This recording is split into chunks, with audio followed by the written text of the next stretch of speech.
Gloire à Dieu. Merci au groupe de louanges. Merci au Seigneur de nous rassembler, d'être avec nous, d'être pour nous, de combattre, de nous défendre, de nous soutenir, de pourvoir à nos besoins, de nous donner un toit, un vêtement, un chauffage. Gloire à Dieu pour le chauffage.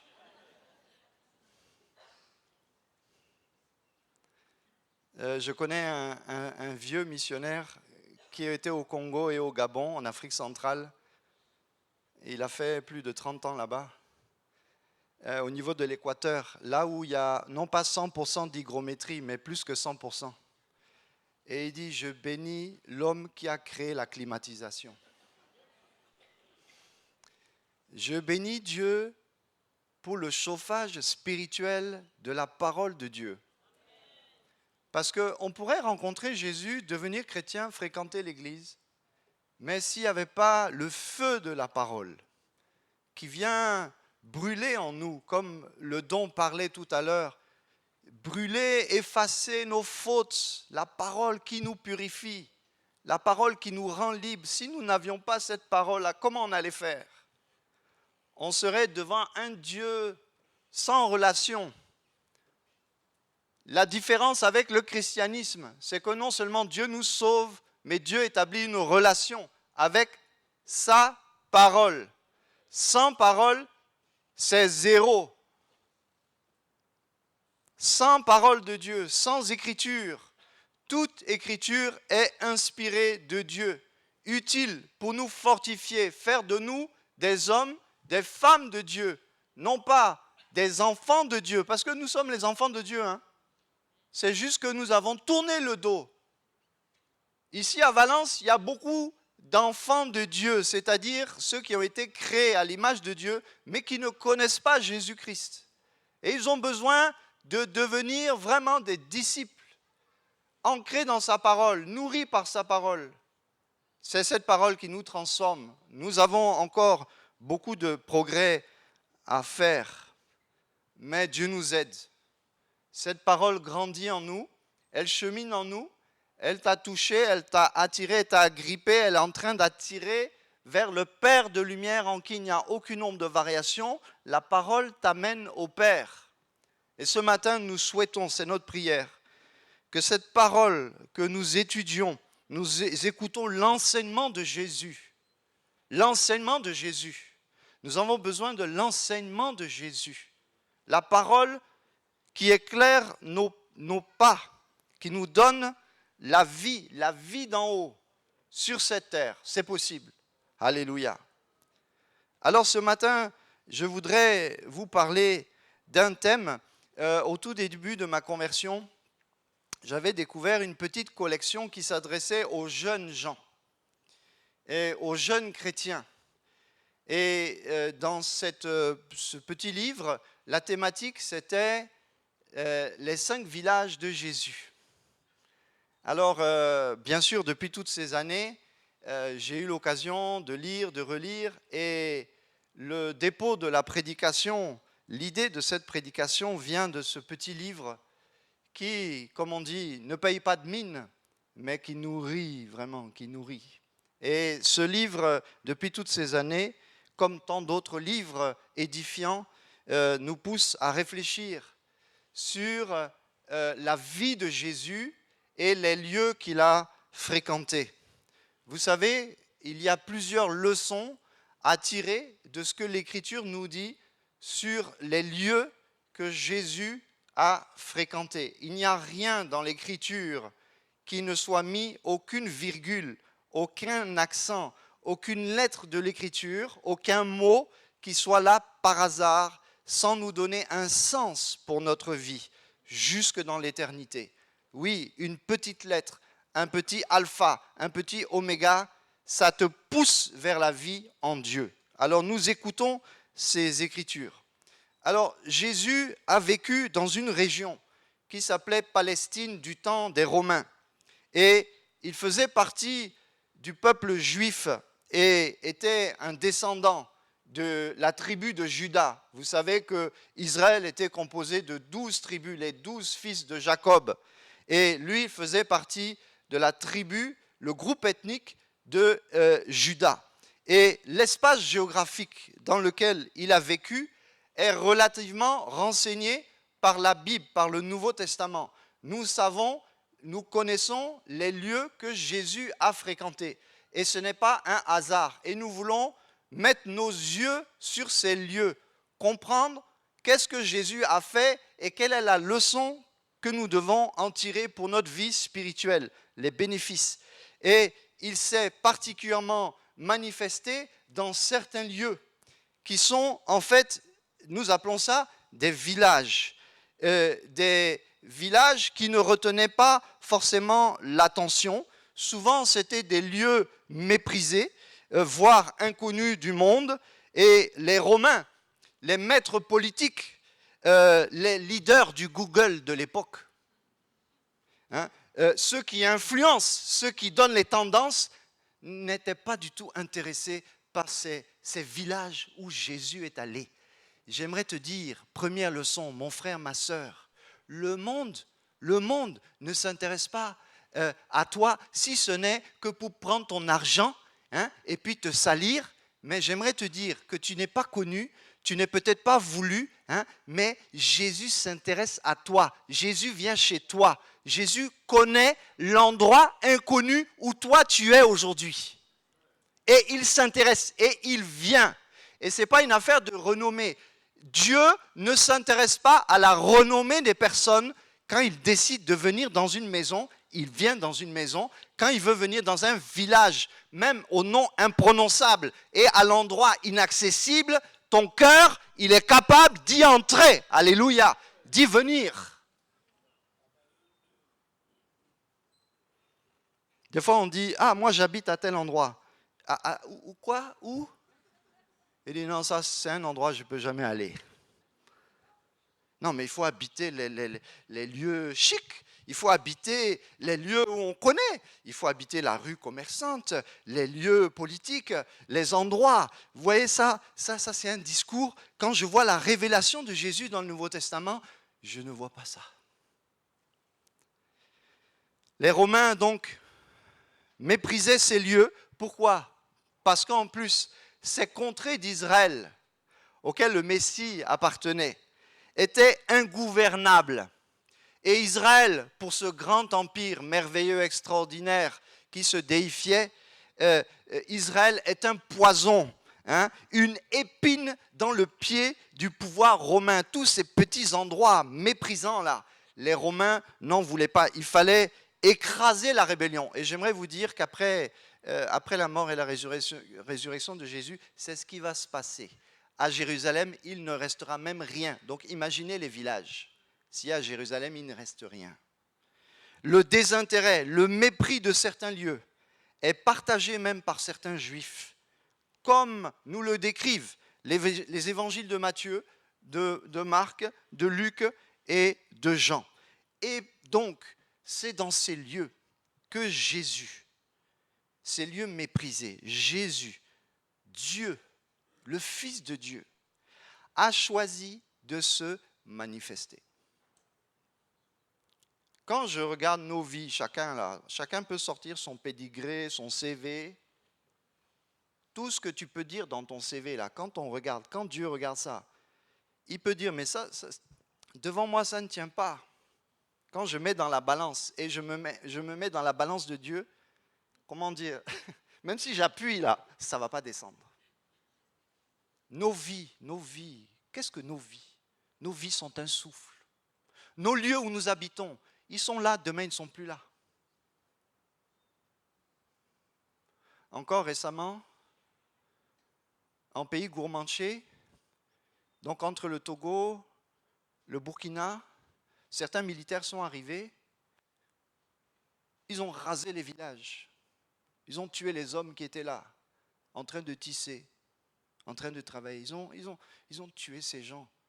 Il y avait le village hier, aujourd'hui il n'y a plus rien. Vous savez, nos vies, nous sommes là aujourd'hui, mais demain, nous ne savons pas ce qui arrivera demain. Mais que importe. Seigneur, visite-nous. Viens nous voir, là où nous sommes, dans notre petitesse. Donc ce sont dans ces lieux méprisés que Jésus a choisi de se manifester comme le Fils de Dieu. Il y a 5 villages connus où il a demeuré. Bethléem, c'est vers le bas. Bethléem, au sud de Jérusalem, c'est là où il est né. C'est important. Là où il est né. Si tu peux remonter, à Nazareth, où il a grandi. À Nazareth, où il a grandi. À Capernaum, si tu peux remettre la carte, la première carte, où il a manifesté le pouvoir et la puissance de son ministère. Donc en Galilée, la Capernaum est au bord de la mer de Galilée. À Béthanie, juste non loin de Jérusalem, où il a manifesté son amour. Et enfin, à Emmaüs, où il s'est montré ressuscité. On ne comprend pas trop pourquoi sur le chemin d'Emmaüs et à Emmaüs, lors d'un repas, alors qu'il était en train de servir des disciples, ils ont vu ses mains. Ils ont repassé soudainement tout ce qu'il avait dit en chemin sur leur cœur. Vous lisez cela dans Luc, à la fin de l'évangile de Luc. Et là, ils ont réalisé qui était celui qui était là à Emmaüs. Pourquoi Emmaüs? Pourquoi pas faire ça dans un grand endroit spectaculaire? Alors ces villages représentent la nature et l'œuvre de Jésus-Christ. Ces villages confirment la parole prophétique d'Ésaïe. Il s'est élevé devant lui, c'est-à-dire l'Éternel, comme une faible plante, comme un rejeton qui sort d'une terre desséchée. Il n'avait ni beauté, ni éclat pour attirer nos regards. Et son aspect n'avait rien pour nous plaire. En fait, Jésus n'avait rien pour nous surprendre en apparence, nous toucher par son apparence. Et le lieu où il était reflétait aussi le désir de Dieu de rentrer dans toute ton humanité, dans toute ta faiblesse, dans toute ta discrétion, dans toute ton humilité. On retient que ces villages n'ont rien de très intéressant à l'œil humain. Et pourtant, Dieu leur a donné une place précise dans son plan. De même que dans son plan, Dieu a pour toi gardé une place précise qu'il a à cœur et qu'il veut préserver et qu'il veut utiliser. Amen. On retient que Jésus n'avait pas de lieu fixe. Quand vous regardez sa vie, il a vécu à peu près 33 ans. Vous savez, le Nouveau Testament ne s'embarrasse pas de précision exacte. Ça, on laisse ça aux cartésiens. Quand je dis cartésien, c'est un mauvais cartésien qui essaye de tout justifier à la minute près. Les textes, la pensée hébraïque ne permet pas d'être exactement. On sait qu'à peu près, il a commencé son ministère vers 30 ans. Donc il a vécu à peu près peut-être 33 ans. Et les lieux qu'il a fréquentés n'étaient pas fixes. Un lieu qui le retenait durablement, ça n'existe pas. Vous savez, on ne retient pas Dieu chez nous seulement que s'il le veut. Et si Dieu ne veut pas rester chez toi, si Dieu ne veut pas rester dans tes affaires, si Dieu ne veut pas rester dans une position dans ton couple, c'est qu'il veut que ton couple bouge, c'est qu'il veut que ton travail, ça évolue, il veut que tu réfléchisses que c'est lui qui dirige. C'est lui qui te fait mouvoir, comme le don tout à l'heure le précisait. C'est lui. Peu importe l'endroit, Dieu est à l'aise. Il t'a voulu ici. Peut-être qu'il veut que tu restes ici. Il te veut là-bas. Même si tu ne veux pas dans un lieu obscur, alors dirige-toi là-bas. Il faut dire que Jésus n'était pas de notre monde. Et pourtant, il s'est abaissé au milieu des hommes pour y habiter humblement. Moi, je ne sais pas vous, mais il y a des gens, je sais pas, je ne serais pas prêt à ce qu'avec mon épouse, on le reçoive à la maison. Je vais dire, mais non, mais ça va, même le manger, là, il ne va pas manger notre manger. Il ne va peut-être pas vouloir même entrer dans notre immeuble. Et Dieu merci, Jésus est venu rentrer dans notre maison, là où nous étions, dans la situation où nous étions. Je me souviens quand je me suis converti, ma maison, comment dire, là où je logeais, là, c'est même pas un logement. Tu rentres, il n'y a pas de meubles. Pour s'asseoir, il faut s'asseoir sur une caisse. Le frigo est vide. Est-ce que Jésus s'intéresse à mon frigo? Tu penses que Dieu s'intéresse à ton argent? Ah, Frédéric, cash, dogmatique. Non. Dieu s'intéresse à notre argent pour l'utiliser pour son œuvre. Mais avant ça, Dieu s'intéresse à ce que nous sommes, là où nous sommes. Et il nous prend là où nous sommes. Que nous soyons à Bethléem, que nous soyons à Nazareth, que nous soyons à Béthanie, à Emmaüs, à Capernaum. Peu importe dans les cycles spirituels dans lesquels nous sommes. Nous sommes nés à Christ, nous grandissons en stature, en sagesse, nous exprimons le service, nous connaissons l'amour, nous connaissons le ressuscité. C'est 5 étapes de la vie spirituelle. Il nous prend comme nous sommes, là où nous sommes, dans le village que nous habitons. Peut-être tu vas dire, non mais ce village, c'est un beau village, hein, attention. Des fois, on peut arriver dans un village, c'est comme si on est au palais présidentiel. Et dit, ici c'est le village de. Chacun essaie de défendre la noblesse du lieu d'où il vient, n'est-ce pas? Et c'est une qualité. Il faut aimer l'endroit d'où nous venons, même si c'est un petit village perdu du fond du pays Sérère au Sénégal. La plupart du temps, Jésus vécut une vie inconnue dans des lieux inconnus, sur les 33 ans.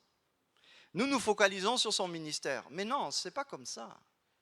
Prenez Jésus tout entier, Dieu tel qu'il est, tel qu'il s'est manifesté.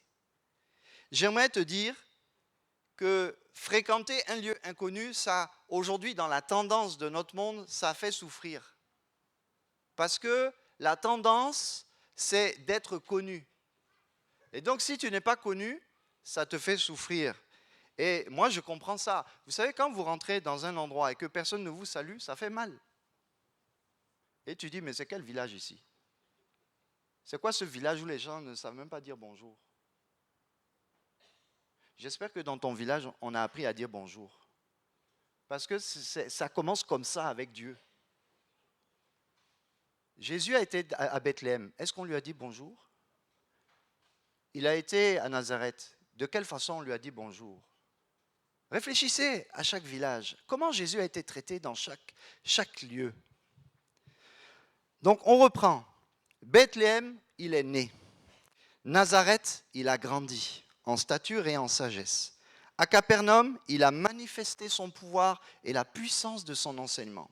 À Béthanie, il a manifesté son amour. À Emmaüs, il s'est montré ressuscité. Amen. Alors Bethléem. Bethléem, c'est Jean 1,14. Si tu peux avancer. La parole s'est faite chair. Bethléem.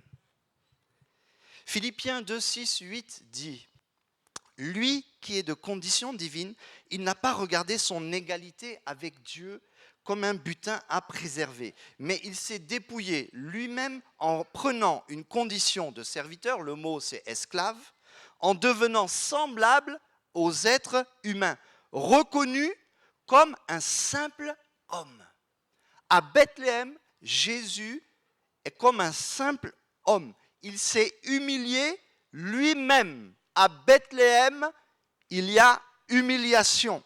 Dans la traduction d'Arby de Philippiens 2,7, le texte est très fort. Il dit « Il s'est anéanti ». Est-ce que dans certains lieux, dans certains endroits, autre leçon, tu es prêt à anéantir tes droits, à laisser ce pourquoi tu te bats, et dans combien de domaines il s'est anéanti. La gloire, on ne peut pas comprendre l'abaissement du Fils à Bethléem. Bethléem, en fait, n'a absolument pas compris ce qui se passait. L'abaissement de Jésus. Ce roi qui vient à toi. Vous savez, je ne sais pas, essayez de réfléchir. Quelle est la personne dans ce monde la plus importante que tu aies rencontrée? Moi, un jour, enfant, j'ai serré la main au ministre de l'Éducation, Bala Keïta, à Abidjan.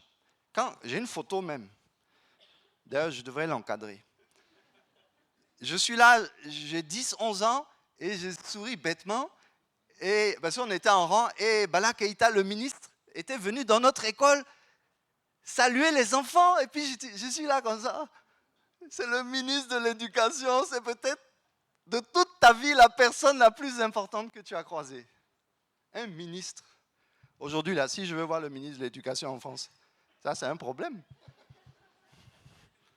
Mais là, écoute, Jésus, le roi des rois, le Seigneur des seigneurs, il est venu chez toi. Il est venu dans ta vie. Il s'est approché de toi. Ah, je crois que Bethléem, on n'a pas compris Bethléem. Vous comprenez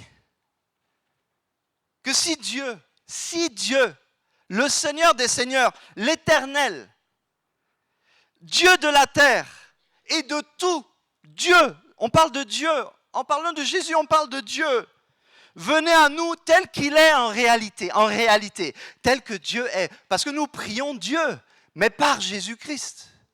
Il n'y a pas d'accès à Dieu sans Jésus-Christ. Il n'y a pas d'autre intermédiaire entre les hommes et Dieu que Jésus-Christ. Mais imaginez si c'était Dieu.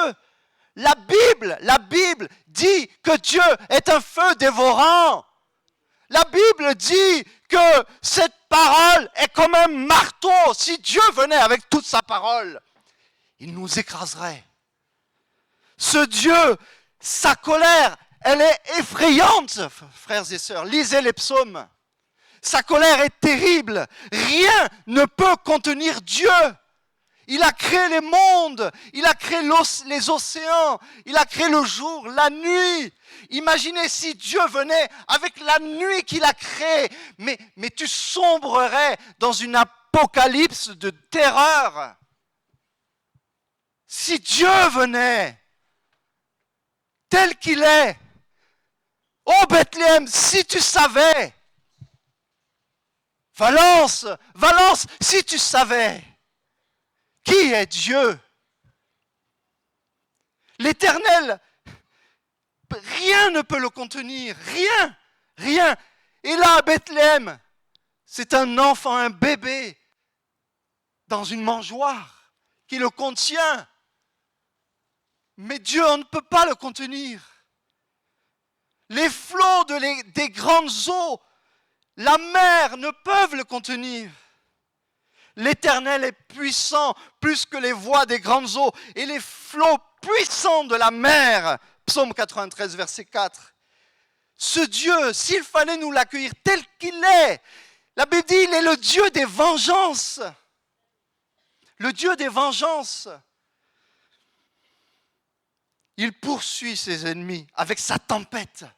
Si Dieu venait avec sa tempête, si Dieu venait avec ses épouvantes et avec son ouragan, Psaume 83, verset 16, tel qu'il est, avec son bruit, sa seule présence, frères et sœurs, de Dieu peut produire la honte et les pleurs et l'humiliation et de dire, mais Seigneur, si tu ne fais pas quelque chose, Seigneur, je prends compte que tu es saint. Tu es saint.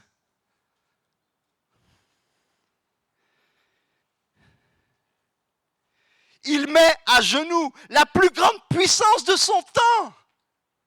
À genoux l'Égypte. à genoux, en lui envoyant 10 plaies, sans l'anéantir. Dieu peut t'écraser sans t'anéantir. C'est ça la sainteté. C'est ça la sainteté de Dieu dans une vie chrétienne. Il peut absolument nous dominer tout en nous remplissant de tout son amour. Il peut t'écraser avec sa colère. Mais à cause de Jésus, son amour te tient. Tu es mort, mais tu es revenu à la vie. À Bethléem, c'est l'espérance d'une vie différente. Parce qu'un enfant nous est né. Et pour nous, franchement, c'est Noël tous les jours. Alléluia. Il est venu comme un homme à la maison du pain. Bethléem, maison du pain. Il est venu dans la maison où les hommes sont dépendants et mangent leur nourriture. Il est venu manger avec eux. Lui qui n'a jamais faim, lui qui n'a jamais soif, il dira sur la croix, j'ai soif. J'ai soif pour eux. Il a soif pour toi. Et le Saint-Esprit met en toi la soif de Bethléem. Je veux naître de nouveau. Alléluia. Nazareth, Jean 1, 47. Jean 1, 47, à Nazareth dit, c'est Nathanaël, pourtant un bon juif, un bon religieux, un bon frère. Peut-il venir quelque chose de bon de Nazareth? Nazareth. C'est depuis Nazareth où vivait une jeune fille du nom de Myriam, en grec dans le Nouveau Testament c'est Mariam, a reçu la visite de l'ange Gabriel, qui lui a annoncé sans lui dire le lieu de naissance. Lisez les textes. L'ange n'a pas dit le lieu. Il a juste dit, l'Esprit viendra sur toi et tu vas être enceinte. Ne crains pas Myriam, car tu as trouvé grâce auprès de Dieu. Et voici, tu concevras dans ton ventre et tu enfanteras un fils et appelleras son nom Jésus. Il sera grand et sera appelé le Fils du Très-Haut. Et la foi de Myriam est extraordinaire, parce qu'elle dit, qu'il soit fait selon ta volonté. Et alors là, elle est prête à tout. Elle est à Nazareth. Alors on pense que des familles de Nazaréens étaient remontées vers Nazareth, mais bien sûr, ils étaient rattachés à la famille à la tribu de Juda. Nazareth, c'est quoi? C'est une bourgade perdue, un petit village isolé, au milieu des collines de Galilée, qui borde le nord on appelle ça la vallée de Jézreel. Et les archéologues estiment qu'à cette époque, alors certains ne sont pas tous d'accord, mais c'est à peu près la tendance, la population ne dépassait pas 200 habitants. Donc on est combien ici? On est plus que 200. Donc ce qui signifie que Marie et Joseph connaissaient tout le monde dans ce village. Et du coup, la conséquence, plus tard, c'est que Jésus connaîtra tout le monde aussi. Ah, quand à Nazareth, là, on te connaît, tu es l'enfant de la maison. Non, mais on le connaît, lui. On l'a vu naître, on l'a changé ses couches. Qu'est-ce qu'il peut nous apprendre? Vous imaginez l'humiliation? Dieu est comme un enfant, grandi au milieu d'une famille. On le connaît. Mais attention, Jésus était un enfant différent. Et à Nazareth, il était un enfant différent. Nazareth, le terme vient du mot netzer, qui veut dire branche. Et déjà que cette famille était désolidarisée de sa tribu remontée en Galilée, mais là, du coup, Jésus vient comme une petite branche qui pousse, insignifiante.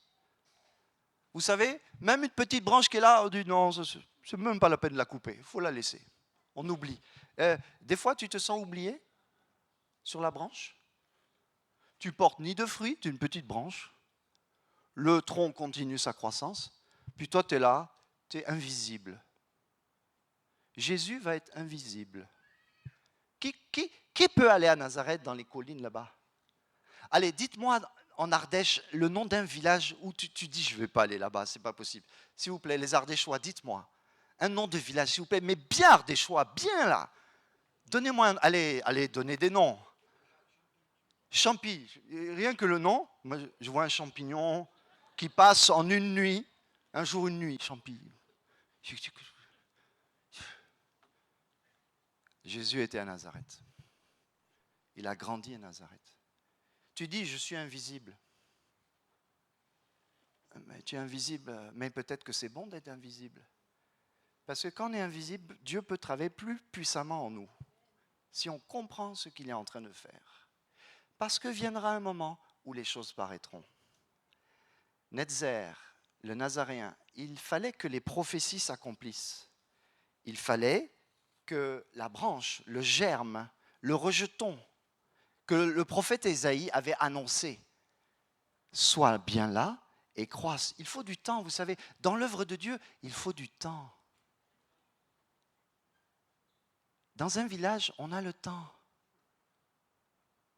Amen. Ici, en ville, les gens sont co. Vous savez qu'on a voulu venir en ville parce qu'on s'ennuyait au village. Mais laissez-moi vous dire, le village a plus de sagesse que peut-être nous en ville. Apprendre à attendre, c'est une grande qualité spirituelle. N'est-ce pas, pasteur? Apprendre à attendre. Une fois, on était dans un village du pays Sérère, au Sénégal, et on nous a dit, le repas est prêt. C'est bientôt prêt. Et on voit madame qui est en train d'aller au marché. C'est-à-dire, ça a commencé. C'est pas un mensonge, on est dedans. Vous savez, quand Jésus te prend et te met au village, il te positionne. Mais c'est bon, maintenant reste tranquille, c'est moi qui fais. C'est moi Jésus qui fais. Et le problème dans l'église, c'est que nous voulons aller vite. Nous voulons que l'église soit notre village. Alors dis à ton voisin, allons à Nazareth. Il y en a, ils ne veulent pas dire. Hein. Allons à Nazareth. Allons à Nazareth. Alléluia.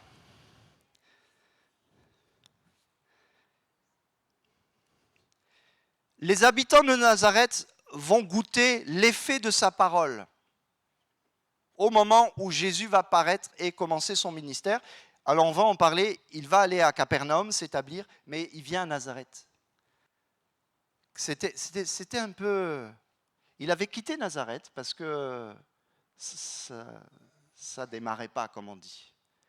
Et il revient, c'est la last chance. C'est mon anglais dromois. Last chance. Il vient, et là vraiment Nazareth n'est pas prête.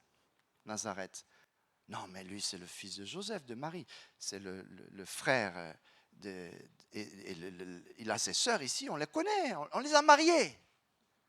C'est nous qui avons payé la dot. On le connaît, le petit là, non.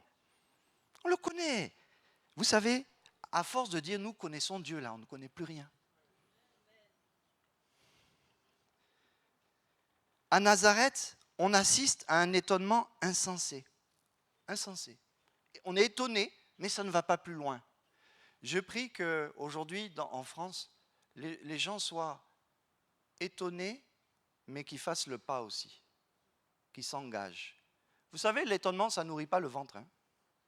Ça nourrit le temps, l'émotion. Mais à un moment, il faut dépasser l'étonnement. Celui qui passe et qui m'étonne, j'ai entendu, c'est le fils de David. Fils de David, aie pitié de moi. Les gens autour étaient étonnés. Mais celui qui est aveugle, il a dit, fils de David, fais quelque chose pour moi. Alors Jésus va laisser Nazareth où il a grandi.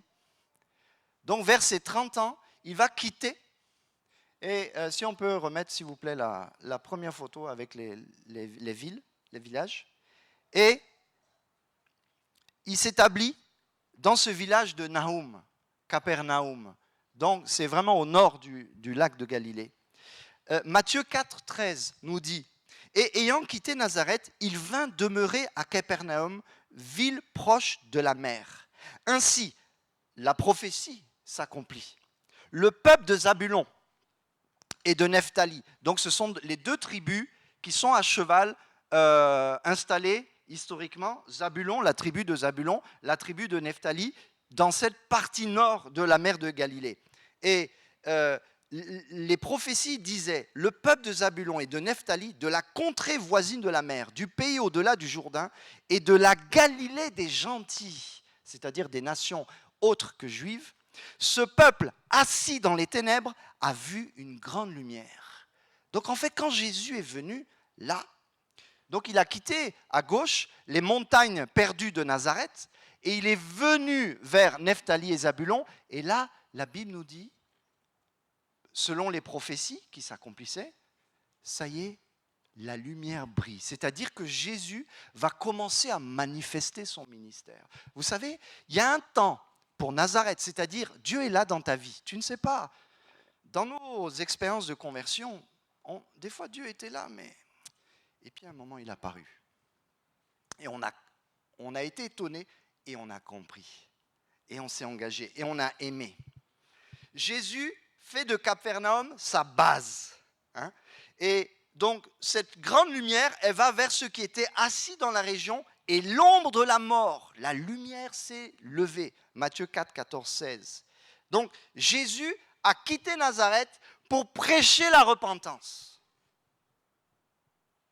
La lumière, comment la lumière peut paraître, frères et sœurs? Parce que nous prêchons la repentance. Si on ne prêche pas la repentance, il n'y a pas de lumière. Parce que la lumière, c'est quoi? C'est la sortie des ténèbres. Et il n'y a pas de sortie de ténèbres sans repentance. Il prêche la repentance et la venue proche du royaume des cieux. Matthieu 4, 17. Et à partir de là, Matthieu 9, 1 nous dit qu'il vint en sa ville. C'est devenu sa ville. Vous savez, quand Jésus vient à un endroit, c'est chez lui. Pourquoi? Mais parce qu'il est le créateur du ciel et de la terre. Il est propriétaire des biens qu'il nous a confiés.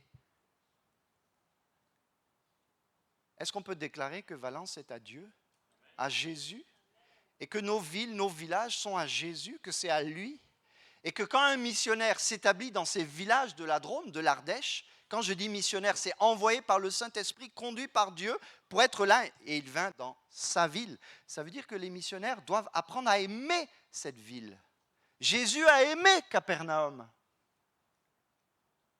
Est-ce que tu aimes l'endroit où tu es ou tu critiques l'endroit où tu es? Jésus a continué de révéler son ministère et son règne depuis cette base. En fait, il a beaucoup enseigné. C'est de là, notamment, qu'il a créé ses relais d'enseignement et ses disciples qui sont devenus des apôtres. C'est à Capernaum qu'il a cherché et trouvé Pierre et André. Pierre avait sa maison à Capernaum, mais c'est André qui a été le premier et qui a conduit à Pierre. Donc Jésus fait paraître sa repentance, sa lumière, mais en même temps, il cherche des disciples, des apôtres. Il va trouver dans le village voisin, à l'est, Bethsaïda, Philippe, qui a cru du premier coup. Et il a ramené Nathanaël. Donc on voit déjà que dans ces petits lieux, c'est déjà l'école biblique qui commence. Il y en a un qui est attrapé par Jésus, il va attraper maintenant l'autre, Nathanaël. Jésus aussi va trouver Matthieu. Des fois, vous trouvez Lévi ou bien fils d'Alphée à Capernaum. Et lui, donc, c'est, comment dire, il tient un poste de taxe, voilà, puisque c'était un lieu de passage où on pouvait ramasser l'argent. Et il l'attrape. Et Matthieu a entendu tout ce que Jésus fait, parce que nous sommes au chapitre 9 de Matthieu. Donc, Jésus a déjà commencé l'enseignement sur le sermon sur la montagne, non loin de Capernaum. Que ferions-nous sans le sermon sur la montagne? Il commence. Donc dans ces petits lieux-là, dans ces petits lieux, il y a des hommes et des femmes de Dieu. Est-ce qu'on croit que dans la Drôme et l'Ardèche, il y a des hommes et des femmes de Dieu. Ou bien non, on ne peut pas être homme, femme de Dieu si on n'est pas dans une grande église ou bien dans une grande ville avec la notoriété. Non, Dieu ne fonctionne pas comme ça. Vous savez, et je suis obligé de finir là pour tenir mon chrono. Avec Capernaum, la suite, on verra. Quand Douglas Scott est arrivé en 1932 à Privas, le fondateur des Assemblées de Dieu, Privas, c'est quoi ce nom? Privas. Qui connaît Privas en France, dans le monde? Les francophones diraient, tu habites où? Ça, c'est pas un nom béni, ça. Privas, c'est trop privé. Tu es privé. Les francophones vont blaguer, les Ivoiriens vont blaguer avec ça. Privé. Toi, tu ne peux pas déménager. Privas. Dieu t'a pas béni. Regarde là où tu es né. Rien que ton nom même, ça gâte tout. Si tu veux que ton ministère se développe, change de ville. Peut-être va à Luxembourg. Oui, Luxembourg. Bruxelles. Oui, tu ne peux pas à Privas. En 1932, il y a un petit jeune homme à Privas qui s'appelle Issartel. Les journaux locaux l'ont interpellé, ont mis, parce qu'un jour il a eu un accident de vélo. Il a eu un accident de vélo, ado, à Privas, dans les années 20-30, et ça fait la une des journaux. C'est pour vous dire le genre de village. Et Issartel a entendu parler des missions de Scott, des missions qui rassemblaient jusqu'à 1000 personnes. Les gens venaient même de l'Oriol, de la Drôme, de l'Ardèche. Donc il y a pratiquement 100 ans. Issartel a été touché. Issartel a été un des premiers pionniers pentecôtistes. Un jeune homme qui se levait comme une faible plante, voyant la puissance de Dieu, prêchant l'évangile et la guérison. Et c'est comme ça que de Privas, une faible branche, qui n'est même pas connue ici à Valence, puisque toute cette histoire a été effacée, et pourtant il était là. Il a donné sa vie pour le service. Un jour, à moto, il s'est fait percuter, en plein ministère. Et à cette époque, les pasteurs disaient, mais comment ça se fait qu'on peut servir Dieu et soudainement être balayé comme ça dans la vie? Il est mort en servant le Seigneur. Quoique mort, il parle encore d'un lieu inconnu, en Ardèche. Et sans tous ces jeunes hommes qui se sont levés, de familles inconnues, souvent dans des bleds, Dieu les a appelés, Dieu les a tirés et a fait, eux, des modèles d'interprétation qui nous fortifient encore aujourd'hui. À Capernaum, Jésus quittera Capernaum. Jésus, et je finis là, prononcera des paroles terribles. Et toi, Capernaum, qui a été élevé jusqu'au ciel, tu seras abaissé jusqu'en Hadès. Malheur à toi, Chorazim, malheur à toi, Bethsaïda. Car si les miracles qui ont été faits au milieu de vous eussent été faits à Tyr et à Sidon, il y a longtemps qu'elles se seraient repenties en prenant le sac et la cendre. C'est pourquoi je vous le dis, le sort de Tyr et de Sidon seront plus que supportables au jour du jugement que le vôtre. Capernaum, finalement, a vu les miracles, les prodiges, les engagements des serviteurs extraordinaires. André, Pierre, tous les deux mourront crucifiés, martyrs dans leur service en mission. Philippe, Nathanaël, non loin de là, Jean et Jacques. Mais Capernaum, tu as vu les miracles. Oh, Église pentecôtiste, tu as vu l'intervention de Dieu. Tu as vu la main puissante de Dieu, de ce feu dévorant qui est rempli d'amour. Tu l'as vu, alors lève ta bannière. Alors lève-toi. Alors va, pars. Et maintenant, si tu en as besoin, rejoins Béthanie. Que le Seigneur vous bénisse. Ce lieu qui nous rappelle que Dieu nous aime. Seigneur, merci. Nous voulons prendre les exemples de tes Écritures pour fortifier notre foi, pour croire que tu as un plan extraordinaire, que toute écriture est inspirée de Dieu et utile vraiment pour nous édifier. Seigneur, je veux croire que tu es né à Bethléem, et je le crois. Tu as grandi à Nazareth dans l'obscurité, Seigneur, et combien de fois, moi aussi je pourrais dire, mais je ne suis pas connu, je suis inconnu. Et pourtant, l'apôtre Paul dit, je suis connu. Je voudrais te dire que Jésus te connaît, il te connaît même très bien. Comme Nathanaël, il peut dire de toi, je t'ai vu assis sous le figuier, sous l'arbre, je t'ai vu, j'ai vu ta prière, j'ai entendu.